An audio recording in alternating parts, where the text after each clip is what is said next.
वालेकुम एवरीवन, कैसे हैं आप सभी लोग। ठीक है, आज मैं बना रही हूँ अचार वाली केरी।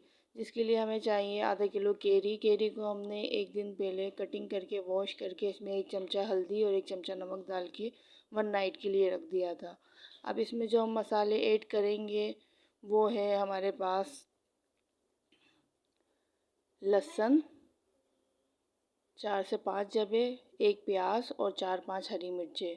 मसाले हमारे पास थोड़ा सा ज़ीरा, कलौंजी, साबुत धनिया 2 चमचे, 2 चमचे सौंफ, 2 चमचे कुटी हुई लाल मिर्च और 1 चमचा नमक। अब लहसुन, प्याज और हरी मिर्चों को हमने ग्राइंड करके पीस लिया है। अब एक कढ़ाई में ऑयल डाल के इसमें ज़ीरा डाला है। अब इसमें हम कलौंजी ऐड करेंगे।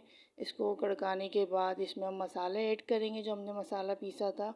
और जब ये अच्छी तरह फ्राई हो जाएगा, बिल्कुल तेल ऊपर आ जाएगा, तो इसके बाद इसमें हम केरी डाल के आधा कप पानी ऐड करेंगे ताकि केरी अच्छे से गल जाए।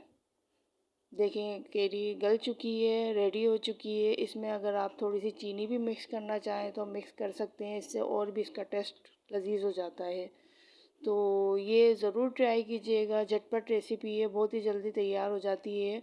और मुझे कमेंट में ज़रूर बताइएगा। मिलते हैं एक न्यू वीडियो में, तब तक के लिए अल्लाह हाफिज़।